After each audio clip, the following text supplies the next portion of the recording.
Okay, so this is day 2 of Pinterest inspired portraits. Sorry guys, I was supposed to post this yesterday and I didn't finish till about 11 o'clock at night.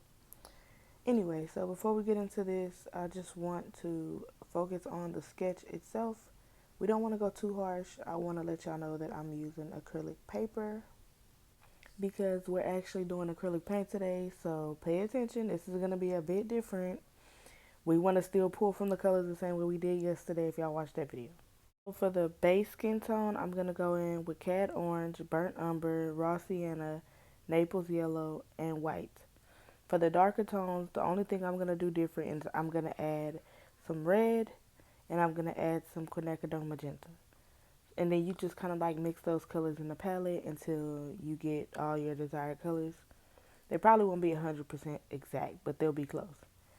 So the first thing I do is I lay down like those darker tones and then I go in for my highlights and then my mid-tones, and I'll go back and forth with the colors as y'all can see me doing, but I'm not trying too hard to blend because it's my first layer. So with the first layer, you don't even have to get your skin tones 100% correct. It's just about placing dark and light in the right spots. For the second layer, that's when you want to start blending your butt off. I'm talking about going back and forth. You have more colors on your palette, stuff like that. So this is just for like my experienced painters so that they can see how I paint. For my beginners, I will be doing a tutorial soon, sometime this week.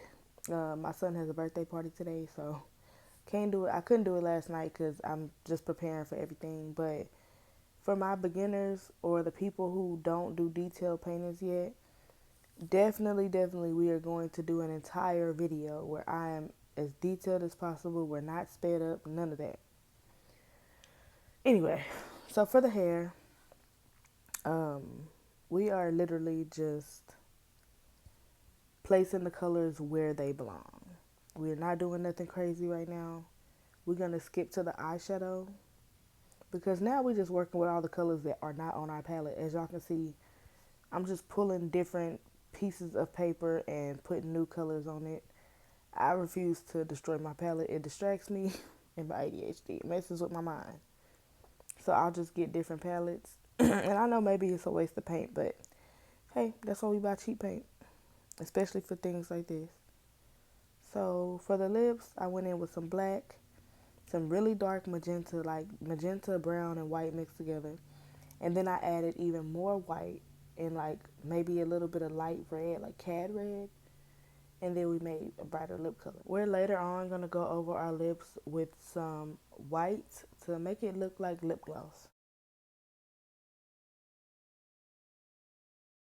For the necklace, I literally just colored every dot in gray, and then I went back over it and put white dots in the middle, and then I outlined each one with white to make it look like 3D pearls.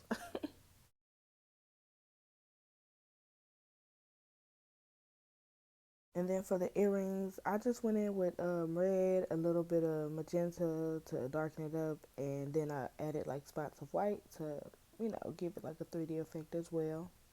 Even though this is a portrait, we are not going for hyper realism. We want it to look realistic, but not too realistic because that's just way too time consuming, especially for people who are like medium to beginners. It's just too much.